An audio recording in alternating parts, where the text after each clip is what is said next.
Alhamdulillahilladzi an'ama 'alaina bi ni'matil imani wal islam. Asyhadu an la ilaha illallah wahdahu la syarikalah wa anna Muhammadan 'abduhu wa rasuluhu alladzi la nabiyya ba'dahu amma ba'd. Wa iman rahimakumullah.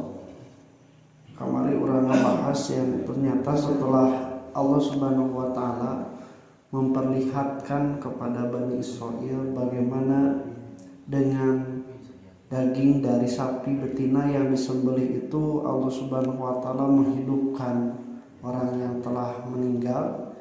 Kemudian orang yang meninggal itu ditanya siapa yang membunuh, dan ternyata yang membunuhnya adalah anak saudaranya, Alokna. Nah, kemudian mati kembali karena dia itu mati dan hanya dibangkitkan oleh Allah untuk kepentingan menyebutkan siapa pembunuhnya. Nah, petarasan saat tos disebutkeun saha anu maehan eta ngaku teu. Ya kan kadang mah tidak ada lagi penyangkalan sebab anu maehanana anu geus nyebatkeun saha anu maehan. Tapi ternyata si Alokna teh, si anak saudara nate, ketika sudah disebutkan bahwa Anda yang membunuh saya, manehna telah menyebut kadaba wallahi ma qatal.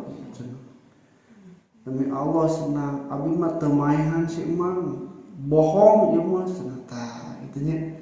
Jadi ternyata setelah tidak ada lagi alur penyangkalan, alasan atau apapun, mereka itu ternyata malah tetap menyebutkan kami tidak membunuh. Nah, tak cek Allah tadi disindir langsung tsumma qasat qulubukum mimba dibalikan.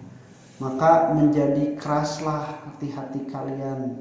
Setelah itu teu heuras kumaha ku Allah geus ditembrakeun mana anu nyaan, mana anu hakna, tapi masih keneh menyangkal. Terus patarasanana memang dina beberapa tafsir tidak diterangkan. Terus Bani Israilna eta anu selain anu maehanana kumaha menuntut hak henteu sampai anak tersebut harus dikisos. Nah, ini juga ternyata tidak diterangkan dalam beberapa tafsir bahwa mereka menuntut kisos. Bahkan ketika sesudahnya nasihat-nasihat petunjuk-petunjuk dari Nabi Musa yang diturunkan oleh Allah Subhanahu wa taala itu tidak membuat orang-orang Bani Israil menjadi lemah, menjadi lunak hatinya dan berkeras, padahal mukjizat telah sampai kepada mereka itu minimal sampai pada ayat ini sudah 9 tanda-tanda keajaiban mukjizat yang dilihat langsung oleh Bani Israil. Maka ikhwatu iman rahimakumullah, ku Allah disindir fahiya kal hijarati, maka dia itu seperti batu.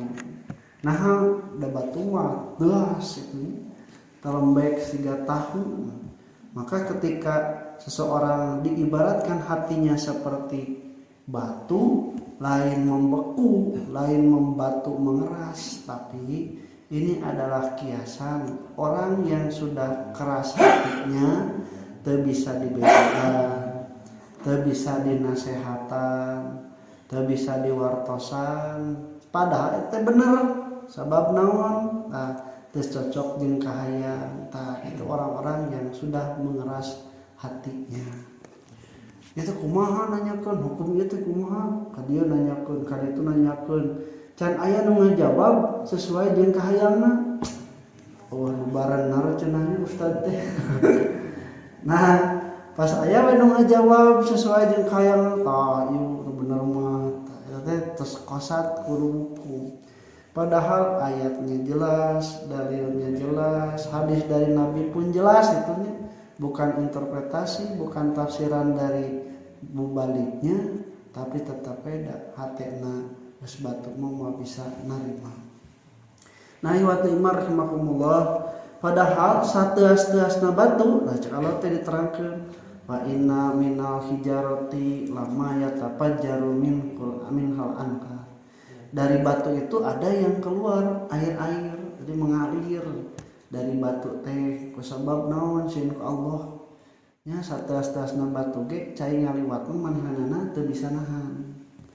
Nu kadua wa inna minha lama yashaqqu aya anu beulah di antara batu ge nya sateas-teasna batu lila-lila mah geuningan beulah cikaracak lila-lila jadi legok tah kitu sateas-teasna batu. Bahkan cenah wa inna minha lama yahbitu di antara batu itu ada yang turun min khasyatillah karena takut pada Allah. Jadi gaya gravitasi itu batu oke anger sieun ka Allah yang disebutkan oleh Allah wa in min syai'in illa yusabbihu bihamdihi.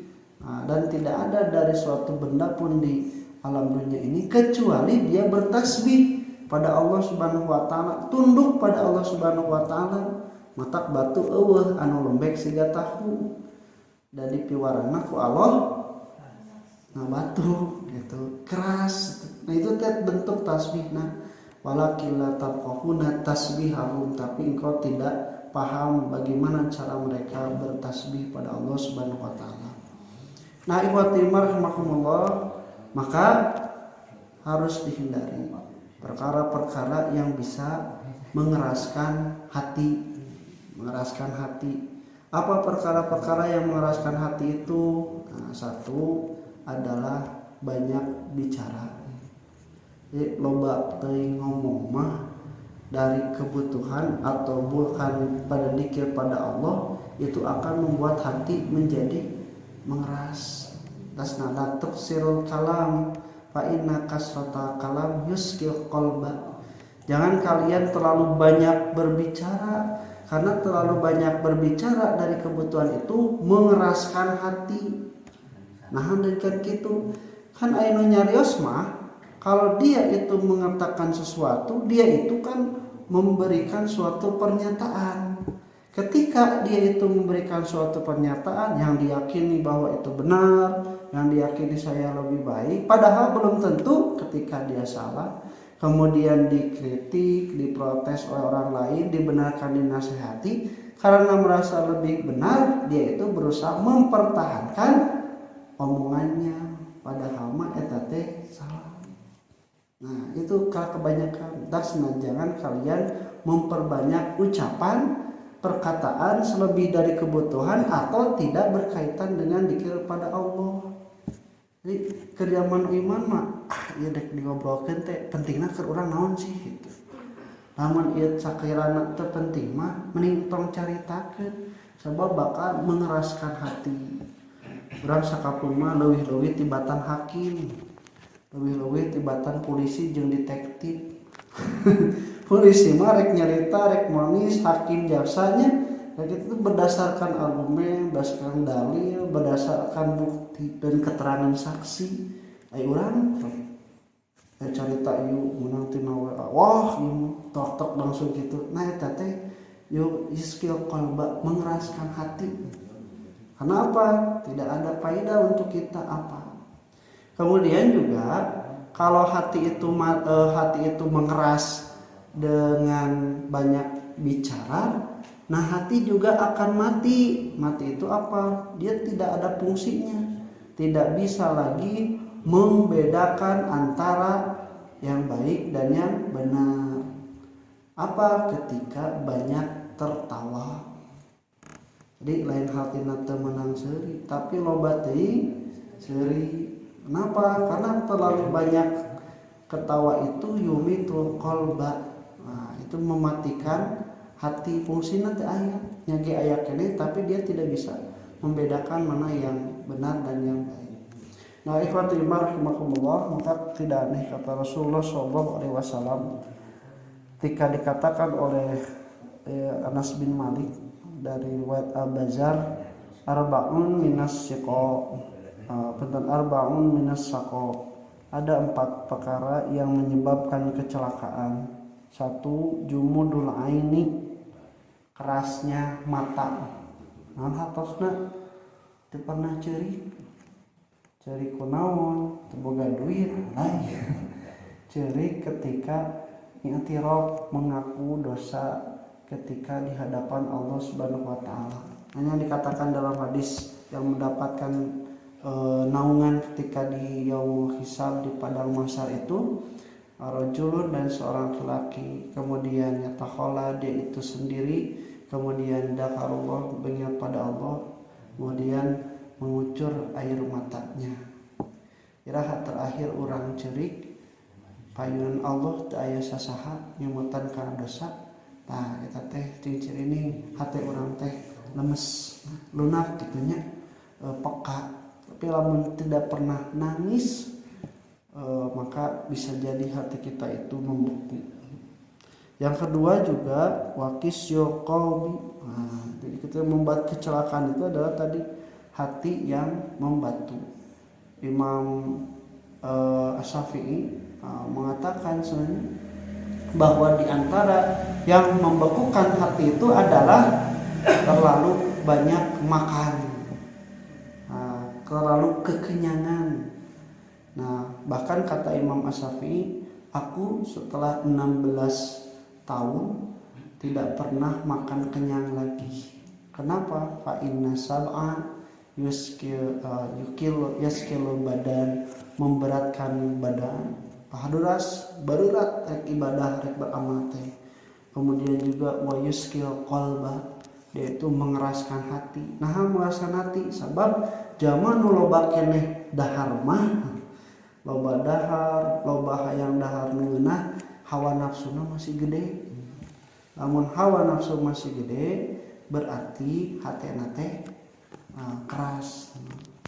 Kemudian yang ketiga watulul amal, banyak angan-angan dan cita-cita yang mungkin melebihi dari batas umurna. Nah, lamun kekadian mah teu jadi masalahnya siga anu melak. Pak aki teh sunakan geus umuran, nah maksi melak ieu anu tangkal nu jauh keneh umurna teh jadi nanti dalam jang aki cenah ieu mah jang incu eta mah. Tapi lamun misalnya teh amal teh keduniaan, amal itu di sini artinya cita-cita, hayang itu, hayang ieu, hayang kaditu, hayang kadieu, hayang boga ieu nu sifatna kaduniawian, maka itu mengeraskan hati pohok kana maut. Maka dikatakan oleh Rasul itu membuat gambar kotak, garis-garis, dengan di tengahnya ada titik, manusia ditariklah garis yang keluar dari garis kotak tersebut. Cek Rasul teh cenah, ya manusia di tengah, ya kematian dia tidak bisa hilang atau menghindar, dan ini garis yang keluar itu adalah cita-cita dan harapan manusia. Nah, jadi cita-cita manusia mau bisa melebihi batas kematian. Tah tong loba teuing cek Rasul teh. Kemudian keempat, hirsu ala dunya, tamak rakus terhadap perkara keduniawian. Kalau Allah Subhanahu wa taala bedanya sedikit. Orang-orang yang tamak dan orang-orang yang semangat mencari keduniaan untuk kemanfaatannya, ya diadakan sebagian dari yang dia dapatkan diinfakkan. Bukti ieu dunia teh di budak teh keur naon tak eta ujung nama gitu. Eta keningan aya jalma anu boga sagala tapi waktuna salat aya jalma teu bogana naon waktuna salat aya. Naon tah eta? Karena yang diudagna dunia. Sanajan eueuh nanaon eueuh panggawean oge tuduh nama eta teh manehna panggeulana, tapi karena yang diudagna dunia akibatnya dia itu jangankan ketika riweuh gitu keur ngasege hare insyaallah kita lanjutkeun qul qouli hada astagfirullah wa lakum. Assalamualaikum warahmatullahi wabarakatuh.